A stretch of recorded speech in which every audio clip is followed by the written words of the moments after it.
मातरम, जय श्री राम। सभी का हमारे चैनल में एक बार फिर से स्वागत है। तो आज हम रे ऑप्टिक्स स्टार्ट करने जा रहे हैं। तो पहले लेक्चर की हम बात करते हैं, तो देखते हैं हमारे पास पहले लेक्चर में क्या क्या रहेगा। हमारे पास टेक्स्ट बुक का पार्ट 2 चैप्टर नंबर 9 रे ऑप्टिक्स एंड ऑप्टिकल इंस्ट्रूमेंट्स, इसका फर्स्ट लेक्चर इंट्रोडक्शन के साथ ही हम स्टार्ट करेंगे।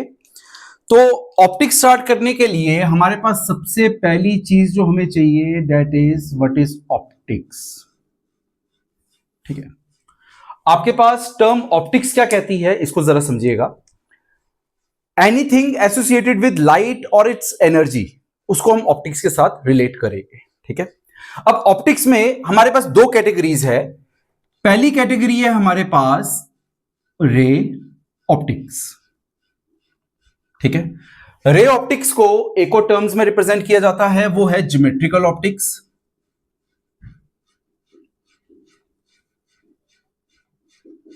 और ये किस चीज के साथ एसोसिएटेड है? ये एसोसिएटेड है आपके पास पार्टिकल नेचर ऑफ लाइट। ठीक है, सिमिलरली अगर हमारे पास रे ऑप्टिक्स है तो साइमल्टेनियसली हमारे पास ऑप्टिक्स की एक और ब्रांच है जिसको हम बोलेंगे वेव ऑप्टिक्स। वेव ऑप्टिक्स को एक और नाम से रिप्रेजेंट किया जाता है फिजिकल ऑप्टिक्स। और ये किस चीज के साथ रिलेटेड है? आपके पास वेव नेचर ऑफ लाइट। ये किसके साथ एसोसिएटेड? आपके वेव नेचर ऑफ लाइट। ठीक है, तो आप इसमें देखिएगा कि हमारे पास जो ऑप्टिक्स है that is ray optics and wave optics. Text book में question chapter number 9 is ray optics और टेक्स्ट बुक में chapter number 10 is wave optics. हमने दोनों को सेपरेटली पढ़ना है। रे ऑप्टिक्स में हम क्या क्या पढ़ने वाले हैं? रे ऑप्टिक्स में हमारे पास एक प्रॉपर्टी है जिसको बोला जाता है रेक्टिलिनियर प्रॉपर्टी। इसके बाद हम इसमें पढ़ेंगे laws of reflection and refraction. ठीक है, प्लस इन्हीं लॉ से एसोसिएटेड आपके पास प्रिज्म भी आ जाएगा, ग्लास स्लैब भी आ जाएगा, एबीसी अलग अलग पैरामीटर्स आ जाते हैं, वो सारे इन्हीं के साथ लिंक्ड रहेंगे। सिमिलरली वेव ऑप्टिक्स में आपके पास क्या रहेगा? वेव ऑप्टिक्स में आपके पास इंटरफेरेंस,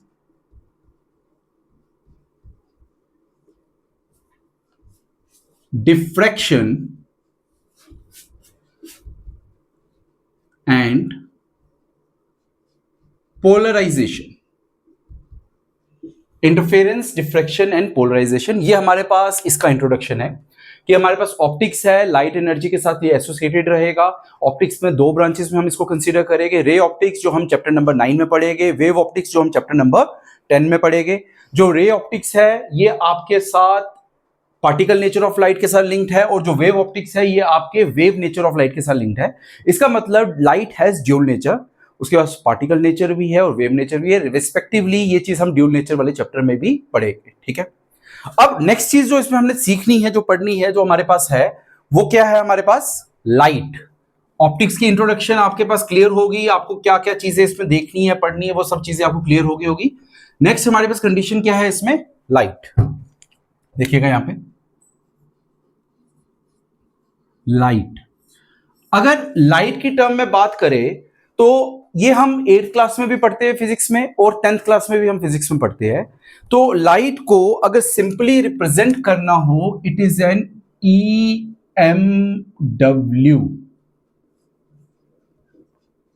इलेक्ट्रो मैग्नेटिक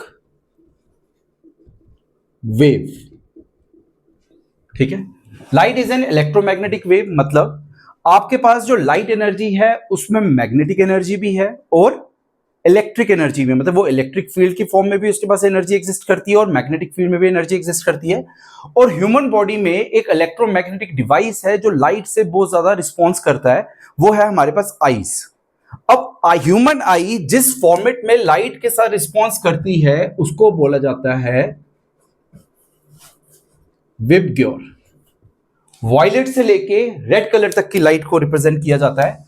जिसमें वॉयलेट की अगर एनर्जी को रिप्रेजेंट किया जाए तो वो आपके पास 400 नैनोमीटर वेवलेंथ की रहेगी, और रेड की एनर्जी को रिप्रेजेंट किया जाए तो वो आपके पास 700 नैनोमीटर को रिप्रेजेंट करेगी। हाँ, किन्हीं किन्हीं बुक्स में 450 टू 750 भी लिखा जाता है, बट हम स्ट्रिक्टली टेक्स्ट बुक को फॉलो करेंगे।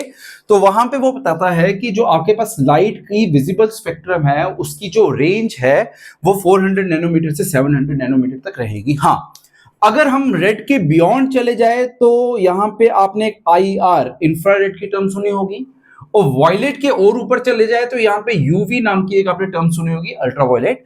बट जब हम रे ऑप्टिक्स की बात कर रहे हैं हम स्ट्रिक्टली विब ग्योर के बीच में ही काम करेंगे, 400 नैनोमीटर से 700 नैनोमीटर। ठीक है। अच्छा, लाइट में एक और टर्म है जो आपको ध्यान में रखनी है, speed of light in vacuum. Speed of light in vacuum और एयर दोनों के लिए अप्रोक्सीमेटली सेम ली जाती है। Speed of light in water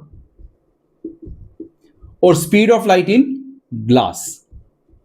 generally हम इन्हीं तीन ट्रांसपेरेंट मीडियम्स की बात करते हैं। तो अगर आप वैक्यूम में स्पीड ऑफ लाइट की बात करोगे तो इसकी वैल्यू होती है 3 × 10⁸ मीटर पर सेकेंड, मतलब 3 लाख किलोमीटर पर सेकेंड। वाटर की बात करें तो 2.25 × 10⁸ मीटर पर सेकेंड, और ग्लास की बात करें तो 2 × 10⁸ मीटर पर सेकेंड। ठीक है। तो ये वो वैल्यूज है जो 10th क्लास में हम पढ़ते हैं। ठीक है। तो आपके पास इनिशियली हमने ऑप्टिक्स के बारे में पढ़ा। ऑप्टिक्स में दो कैटेगरीज है, रे ऑप्टिक्स एंड वेव ऑप्टिक्स। फिर हम लाइट के बारे में पढ़ते हैं। लाइट आपके पास एक इलेक्ट्रोमैग्नेटिक वेव है, आईज उससे बहुत अच्छे से रिस्पॉन्स करती है। इलेक्ट्रोमैग्नेटिक वेव में एक स्पेक्ट्रम रहता है जिसको विजिबल स्पेक्ट्रम बोलते हैं, और विबग्योर से उसको रिप्रेजेंट किया जाता है violet, indigo, blue, green, yellow, red और ऑरेंज एंड रेड। जो रेड है उसकी जो एनर्जी की वेवलेंथ है दैट इज 700 नैनोमीटर। जो वॉयलेट है उसकी एनर्जी की जो वेवलेंथ है दैट इज 400 नैनोमीटर। ठीक है। और लाइट की एक प्रॉपर्टी होती है जिसको हमने इनिशियली भी लिखा था, रेक्टिलिनियर प्रोपगेशन ऑफ लाइट, मतलब that light travels in a straight line. ठीक है। तो लाइट में हमारे पास ये सारी चीजें रही। अच्छा, नेक्स्ट इसके बाद हमारे पास टॉपिक क्या है, बिहेवियर ऑफ लाइट। मैं इसको रब भी कर देता हूं, आप इसको पहला टॉपिक ही कंसीडर करें, है ये इंट्रोडक्शन का ही part. Behaviour of light at the interface of two medium.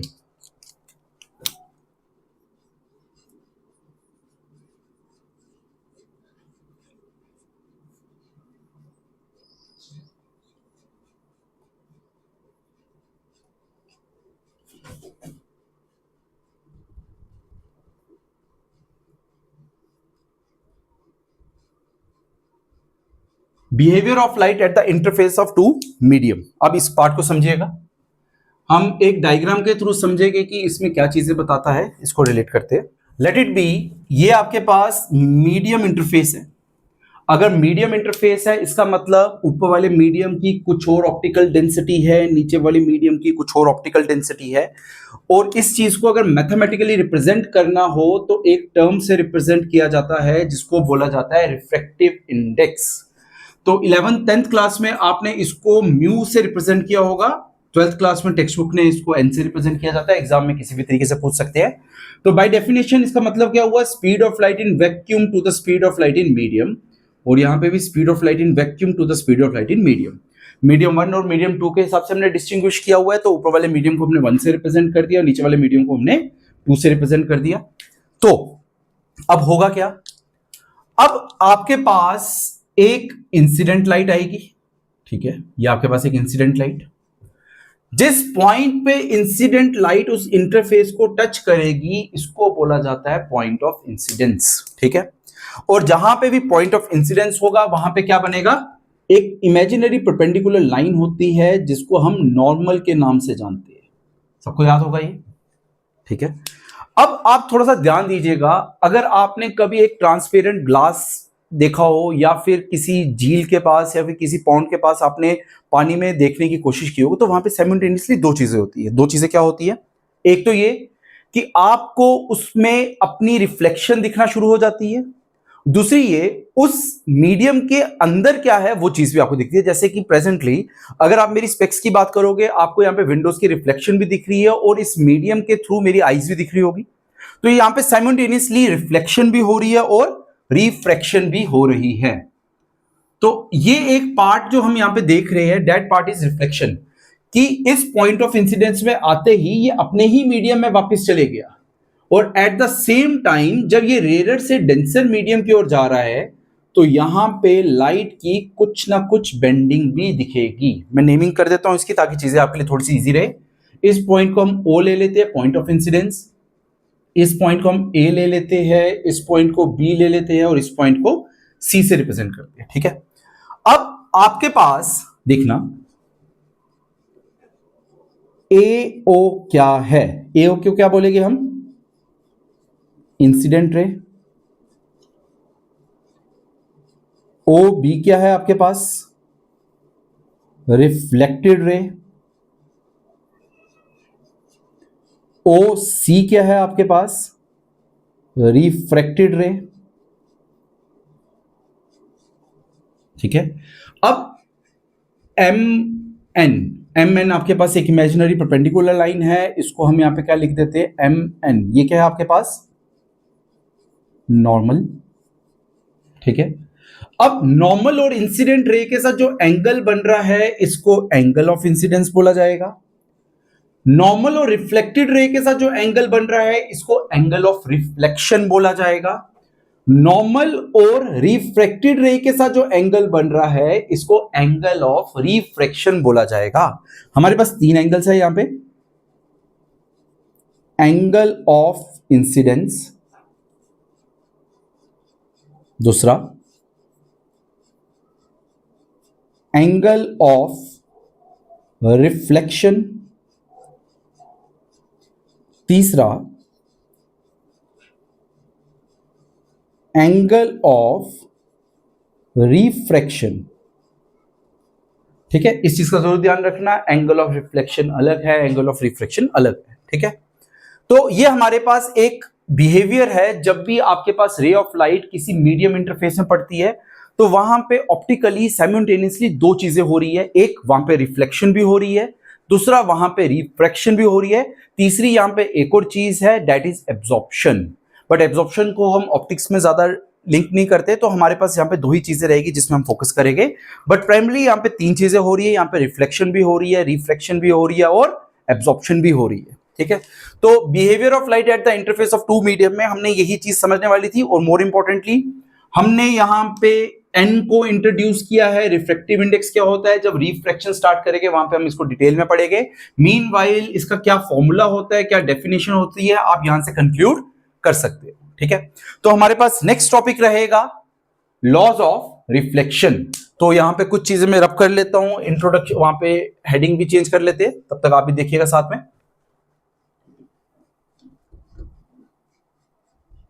ठीक है, मीडियम के रिफ्लेक्शन में कोई जरूरत नहीं है, हम एक ही मीडियम में रहने वाले हैं। Plus,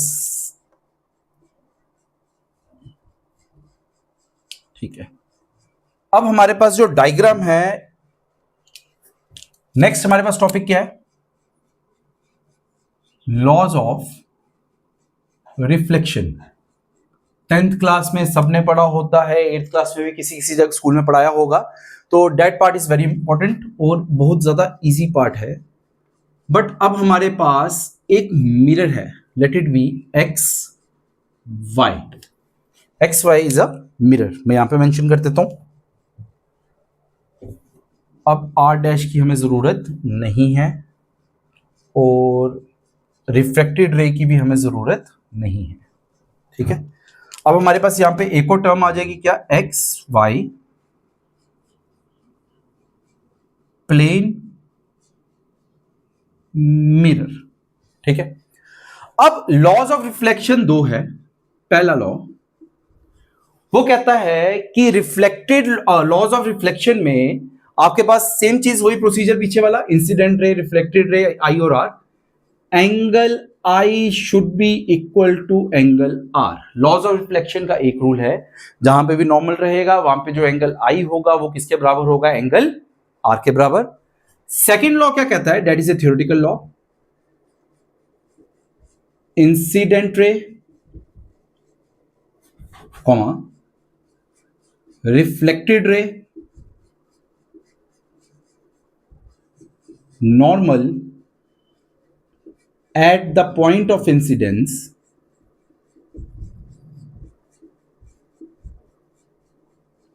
all lie on a same plane. All lie on a same plane मतलब ये कि पूरा का पूरा पैरामीटर एक ही प्लेन में एग्जिस्ट कर रहा है. That is laws of reflection. First law क्या कहता है? Angle I is equal to angle R. Mostly यही यूज होना है. सेकंड लॉ इसका थियोरेटिकल लॉ है, वो क्या कहता है? Incident ray, reflected ray, normal at the point of incidence, all lie in the same plane. All lie in the same plane का मतलब कहूं क्या है? जैसे कि सपोज करो हमारे पास ये बोर्ड का एक्स एक्सिस है, ये बोर्ड का वाई एक्सिस है. इस पॉइंट पे मैं एक मिरर लगा देता हूं और यहां से मैं अगर एक लेजर लाइट को ऑपरेट करूं तो ये इस पॉइंट से रिफ्लेक्ट होके इस पॉइंट पे आएगा. ट्रू? आप सबने ये कभी ना कभी एक्सपीरियंस किया होगा. मतलब अगर ये ray of light X Y axis में है तो ये एक्स वाई एक्सिस में ही रहेगी. ये लाइट यहां से जेड एक्सिस में आने वाली नहीं है. That is law of reflection. अब नेक्स्ट लेक्चर में हम स्फेरिकल मिरर्स की बात करेंगे. स्फेरिकल मिरर्स में आपको पता है, आपने कन्वेक्स मिरर के बारे में पढ़ा होगा, कनकेव मिरर के बारे में पढ़ा होगा. वहां पे कुछ ना कुछ टर्मिनोलॉजीज के बारे में पढ़ा होगा, जैसे प्रिंसिपल एक्सिस क्या होता है, फोकस क्या होता है, रेडियस ऑफ कर्वेचर क्या होता है, फोकल लेंथ क्या होती है, सेंटर ऑफ कर्वेचर क्या होता है. वैसी टर्म्स के साथ हम लिंक करेंगे चीजों को. प्लस उसमें एक और चीज ऐड करेंगे, जो जो आपके पास टेक्स्ट बुक में स्फेरिकल मिरर के साथ चीजें होगी, हम उन सब चीजों को उसमें ऐड ऑन करेंगे. तो ये हमारे पास लेक्चर नंबर 1 था. आपको सबको वंदे मातरम. जय श्री राम.